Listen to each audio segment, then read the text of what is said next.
The handwritten letter was dated July 15th, 1968.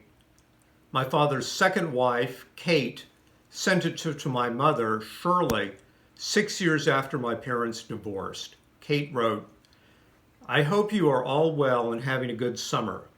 Mark," that's my father, "and I are very, very proud of your excellent grades, Van and Cooper. Shirley, we comment over how in each set of pictures they change. Van is certainly growing up fast and Cooper also. We would love to see them.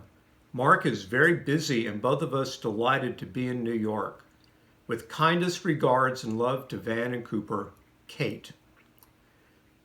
Cooper and I first met Kate when we visited them, finally, in New York for a week in 1972. Reading this letter from 1968, I asked myself, who was Kate?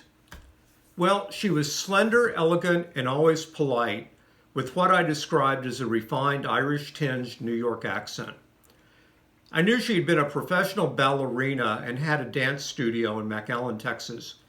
She married my father in 1962 and they left McAllen for Michigan.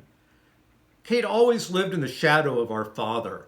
He combined public charm with private psychological abuse when my brother and I bridled at his relentless criticism of our Texas upbringing and our mother.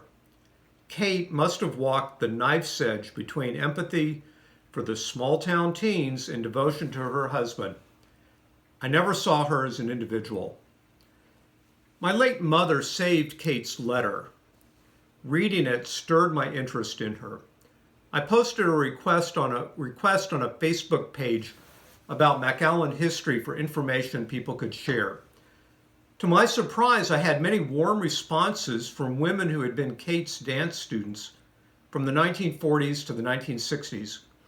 They loved her as a teacher, role model, and friend. To them, she was always Mary Kathryn, not Kate.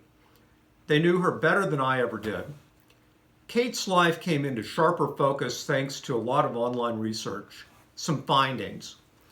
She was born in 1912, making her 13 years older than my father, and died in 1988. Her parents were married in Brownsville, Texas in 1909. Her father, a neurologist, was from New York. Kate was their only child.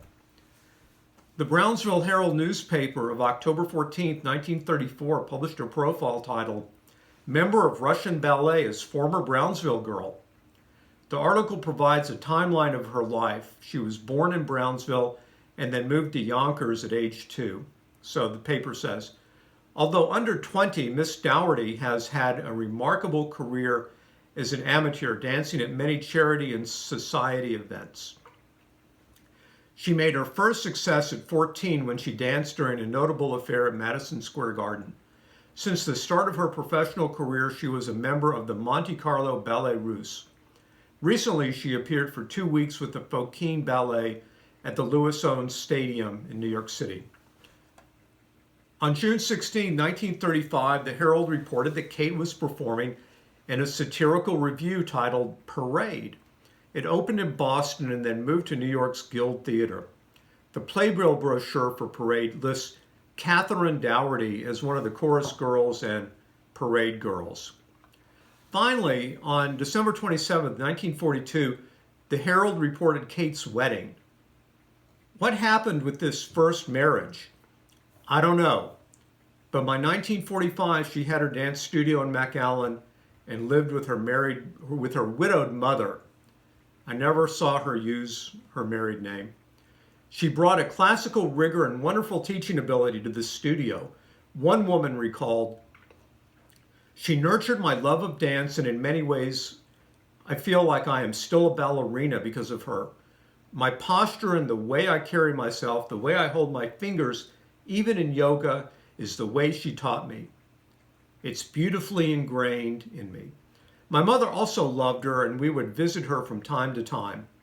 Mom would say, even if you don't learn to dance, you'll still learn to be a lady from her.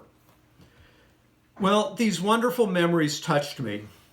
Still, the more I learned, the more questions I had, especially where our lives intersected. Why did Kate close her studio and leave McAllen, never to return? after marrying my father in 1962? What did she think about her husband visiting his sons one weekend in 10 years? Did she miss her students and teaching ballet? I don't know. But the woman I knew as Kate was always enmeshed in a volatile family dynamic.